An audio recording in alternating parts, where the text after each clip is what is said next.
Hi guys, in the previous episode I made this LiPo battery tray that we could use on the saltwater car,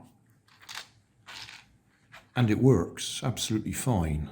The car flies along with 3.7 volts, but it felt like a little bit of a cheat in that I had a rather fancy battery charger that I could plug that into and charge it.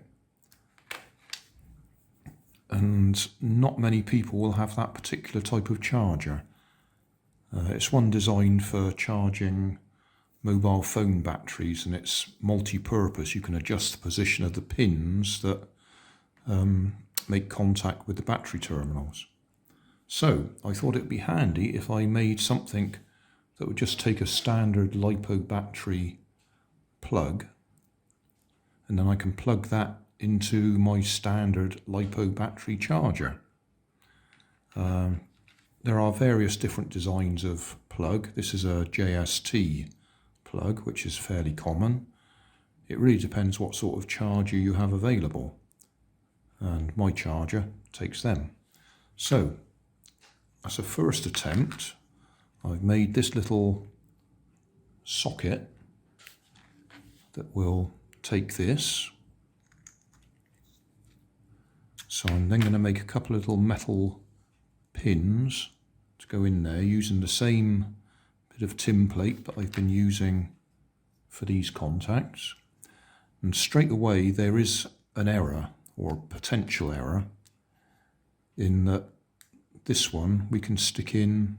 If we stick it in the right end, we can actually stick it in the wrong way up. There's nothing to stop me turning that upside down. So that is a design error, and I'd have to redesign this a bit so you physically can't put it in the wrong way round. Probably make this a full length tray and make use of that clip, same way that it fits in here, which will start the motor straight away. So I might have to make a full length piece like that, so it can't possibly be put in the wrong way up. But as a test, I'm just going to make up some, as I say, little metal springs that will go in there. There's a bit of a gap in there for them to fit into. I have to bend them with a little sort of S shape on the end, or Z shape, so that they point up and make contact with that in the right position. So I'll do that. That should work, but I will do a redesign so it's more like that. I didn't really think about it when I put that together, and then the penny dropped, and there is, as I say, nothing to stop me putting that in the wrong way up. That wouldn't be a problem if you covered those over. There's no need for those contacts to be open. It just made it easy to push the metal plates through from this side, bend them over, and then solder them on that side. So just a bit of tape over there would prevent that happening as well. Anyway, so I might do that, a version 2, but version 1, we'll just put that together and see if we can charge it. Not sure if you can see, I've bent a little bit of an S shape, loosely an S shape on the end there, so that when that goes in there, probably have to push it through from the other direction now. Yeah.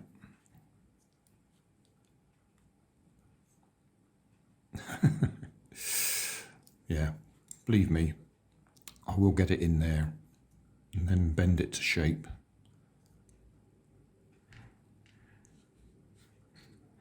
Here we are. All right, so that's in there. Picks up a little bit, so that should ensure that that makes contact. I'll cut this off, bend it up, and then solder the right legs on it. You'll see that I've actually put minus and plus on there to keep reminding me which one's which. Right, I've soldered my little tags in place onto there. I'll now bend them up and put hot glue in there to hold them in place, so that when we push that in place the right way up, it doesn't push the tags out the back like that.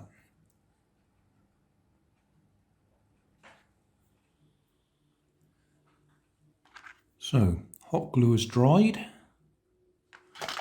Got my standard charger, which is a bit over the top for just charging that little battery.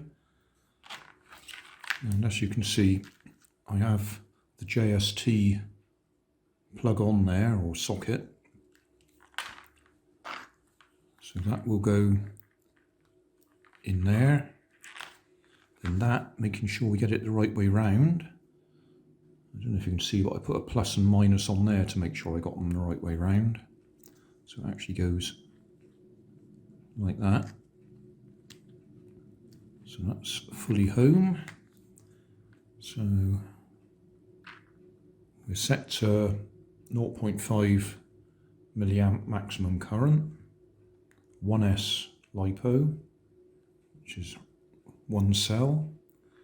Press the start button. Do I really want to do it at 0.5? Yes. Is it a 1S? Yes. Oh, I have to hold it in, don't I? There we go. Check the battery. Confirm it's a 1S.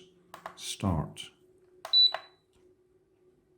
Well, it's actually telling me it's already fully charged, which isn't surprising because I only ran it round in a circle for a few minutes on the previous video. And it's down to 0.2 of a milliamp, 0.2 of an amp anyway. I said milliamps just now, didn't I? 200 milliamps, and it was set to a maximum of 500 milliamps.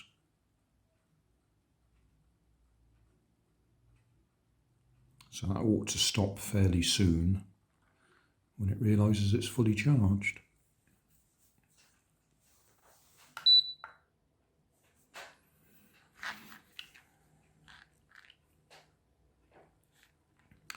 Right. That way up.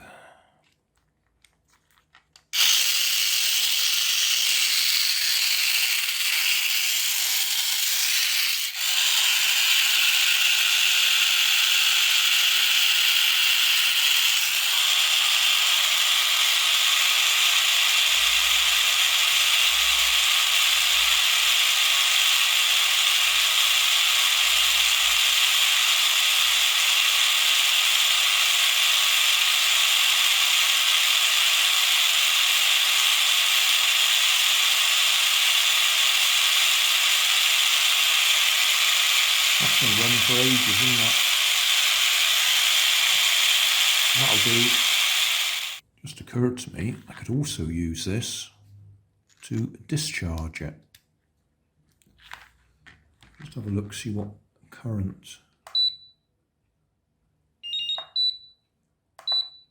It's still showing us fully charged. Stop that. Discharge.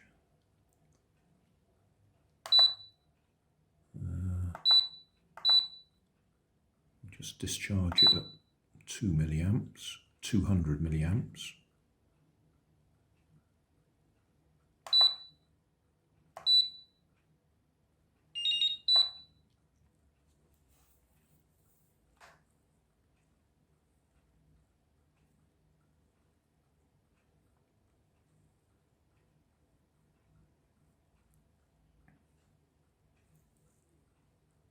So that I don't leave it stored fully charged.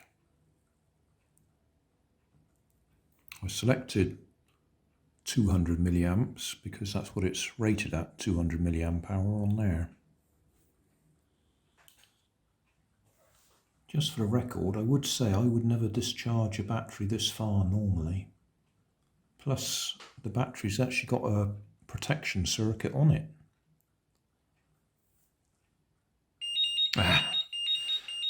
Finally.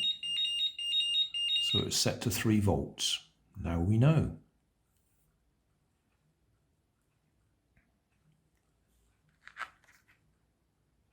There's no heat in the battery or anything like that. So it discharged all the way down to 3 volts. So we'll charge it again, and I'll drop that down to 200 milliamps.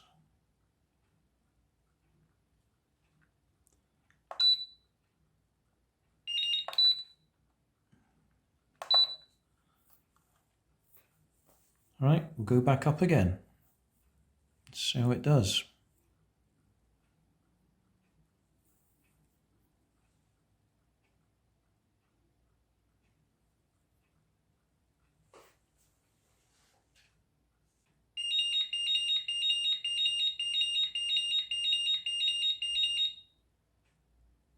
Thanks for watching. If you want more information, check down below in the video description. If you like this video, you might like this one up here. And if you want to subscribe, you can check out my channel over here. Up here is my latest video on my channel, and down here is a video playlist associated with the video you've just watched. Thanks again for watching.